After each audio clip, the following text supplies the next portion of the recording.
Hey, business owners, what area of your business is stopping you from gaining complete control of your business? Head over to goalstoresults.com slash quiz to find out. That's goalstoresults.com /quiz. And I will share with you the roadblock that is stopping you from taking your business to the next level you deserve. We also are actively looking for guests on this podcast. Do you have a success secret about your business journey to share? Service-based small business owners, head over to goalstoresults.com and click on the podcast menu item. I would love to promote your expertise to our amazing audience. Now, on with the show. Hi there. Thanks for joining another episode of my podcast, Goals to Results Success Stories. I'm your host, Dennis Riley, and today I'm with Kate Stallings. Hello and welcome to the podcast, Kate. Hey, Dennis, thanks for having me. Right. Hey, I can't wait to learn more about you. Tell us about yourself and your business. Sure. So I'm Kate Stallings, owner of Kate Creative Media. We specialize in building high quality websites that generate more leads for our clients. Now, what made you decide to go into business for yourself? It's kind of a long story, so I'll shorten it, but I think I've always had an entrepreneurial spirit. I started an eBay business growing up. I always loved to help people. It's just where my background came from. So when I first graduated college, I learned that there was such a lack of support in the web marketing industry, and got some clients right off the bat and really started to build with them and really just appreciated informing our clients and having kind of a great experience with all of our clients and helping them build online. And our first and probably first 10 clients are still with us from the beginning about almost 7 years ago. So we built create a wonderful sphere and a great relationship with all of our clients. Now, what do you like best about being a business owner? I think the flexibility. I love waking up each day and not knowing really what I know. I have a calendar of what's on my to-do list and what my meetings are, but I love that I can dive into content creation one afternoon. I can dive into research. I can go to a trade show. I love the flexibility to learn, create, and promote content that really helps our audience. Now, what do you think is the most rewarding being a business owner? Definitely teaching other people as we start to hire more people is helping them see how to work with clients and helping them show what we're doing online. But also just seeing when a client says back to us is we were able to scale on our website for the past month or so. We had our best month yet. That's kind of your best thing that you can get back from people. So we love hearing the success stories. We love seeing people succeed, and knowing that we were part of that is just makes us speechless. Now, when someone comes to you with their website, what do you usually see that's right away? Oh my goodness, I definitely can help you out. Usually, if their site loads really slow, that's a huge factor for Google to rank your site. But also is if people are not, getting the site that they want within a certain period of time, they're going to leave. So if it's not loading properly, we can help with that. If it's a lot of static images, a lot of stock images, not a lot of brand showcasing, we can help out with that as well. But so there's a few other things that we can help out with, but it's mainly just if the site doesn't even load, we can definitely clean that up pretty quickly for them.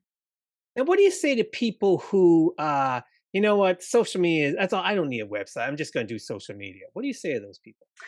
I got this question about a couple days ago, so I'm glad you brought it up. So Facebook is a great place for free that you can start your business and you can start to interact with people online.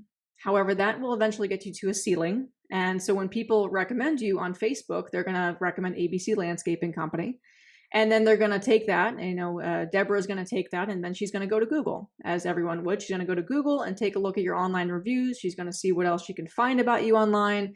And if you don't have a website, maybe your competitor might get that lead that comes in because they're going to click on another competitor or someone else or start the search all over again and say, well, this person really doesn't have anything. And I think that right after 2020 really made this super prominent online because if you don't have a website or your website's not prominent or it's not loading quickly or it's just not relevant, people tend to have an idea that you didn't make it through COVID. So they're starting to think I don't know if this person's staying up with the new technology. If they're not staying up with new technology, that might lead subconsciously to, are they standing up Are they up to date with their modern technology that they're doing within their own business? So it kind of leads to some doubt eventually across all channels. So Facebook's great. Never not do Facebook and Instagram and LinkedIn, but just know that eventually that will get you to a certain level that needs to eventually be expanded upon. Now, do you have a success story or fork in the road moment? I do.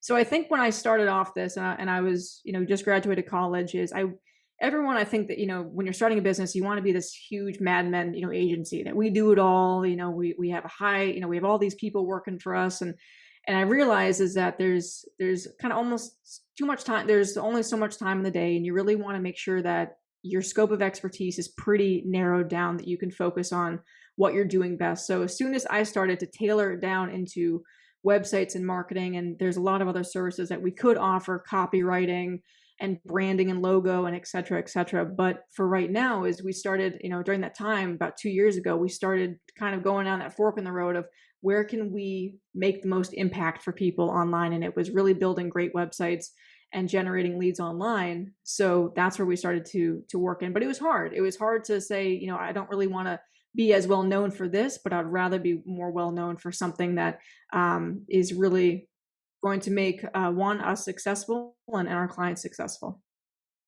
Now, speaking about 2020, you talked about a little while ago. Hmm. How did you adjust that year? Because everyone had adjustments in business. What did you do, and how did you do it the rest of the year? I kind of like 2020 for how kind of quiet it got. I don't think that's a general answer that most people it was that most people will say. So I kind of liked it because it helped me start to create a lot of content and a lot of research into TikTok. I know that some people don't like that. I loved TikTok. I got into that. I got into creating content, talking about my wins and losses of things that I've been learning. So I started to understand how important it is to create a brand and be the face of a company during 2020 with the content that I was putting out.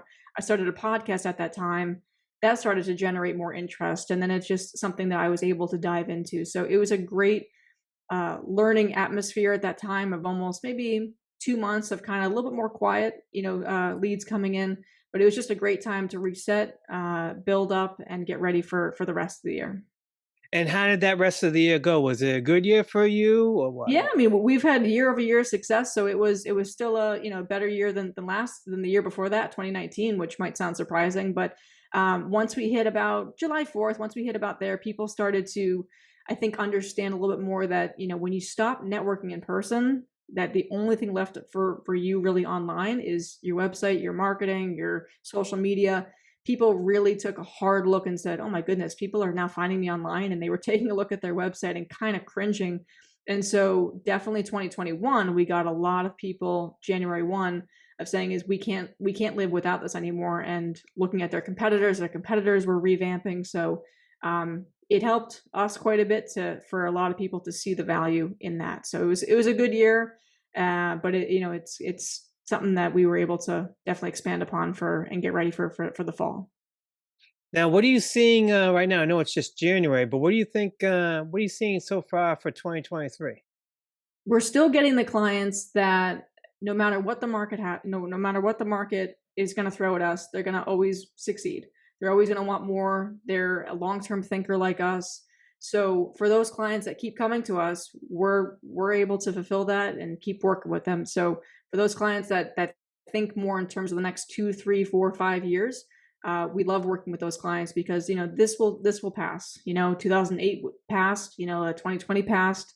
And so I think you'll see a lot of people that will continue to invest in these services going forward, and we're here to help.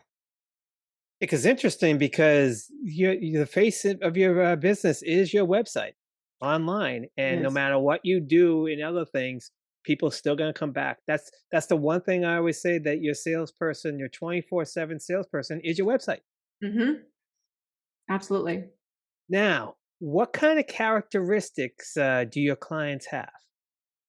They're very hardworking. They're very knowledgeable about their craft. They think long term.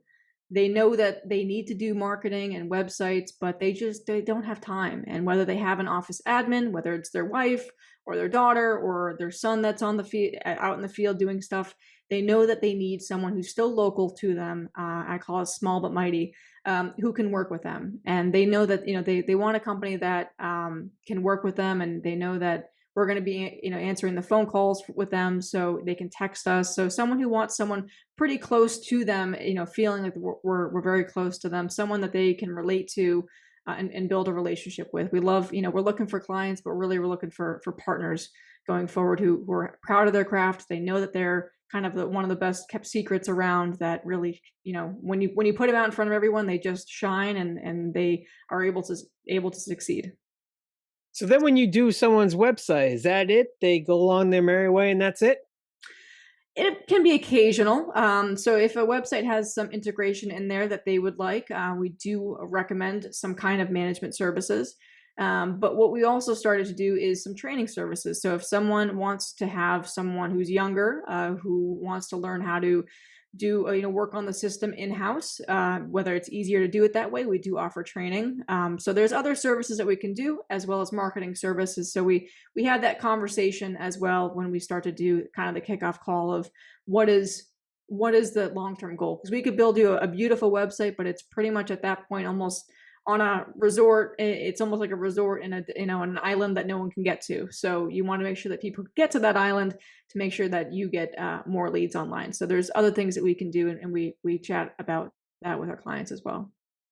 Now, when you said about the island, when someone has a website, how do you get people there? There's many ways. So we can help out with social media. We can help out with email marketing. We can help out with Google Ads and video content. I do a lot of podcasting as well, and help them generate some interest through podcasting. There's a multitude of ways. You could also do PR if they have a PR company.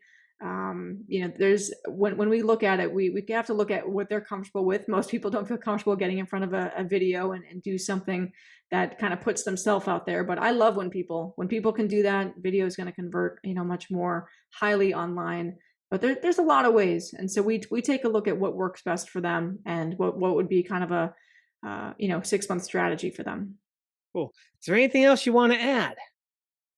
Well, I will say is that I think that our company kind of stands out and shines pretty bright due to the fact that as the owner, I'm always going to trade shows. I'm always looking at new technology. I'm always looking at new knowledge online, learning, asking questions, traveling around the country to see what is going on, and being on the latest technology that is out there. So when we speak to our trades clients or our manufacturing clients, it's not just them talking to us about what they do. It's us being able to come to them with even some more knowledge, and even maybe a network that they can kind of pull from as well. So I have some trade shows lined up this week that I'm going to go to. That's in it's a whole bunch of different industries. So we do like to stay on the edge of what's new and what's current as well. And where can people find out more about you? All the social media channels, as well as you can go to katecreativemedia.com. Cool. Okay, it was a pleasure doing this podcast with you. Pleasure. Thank you for having me. Okay, you take care. Have a great day. You too. Thank you for listening to the Goals to Results Success Secrets podcast. For more information on Kate, visit her website at katecreativemedia.com, or reach out via email at kate@katecreativemedia.com.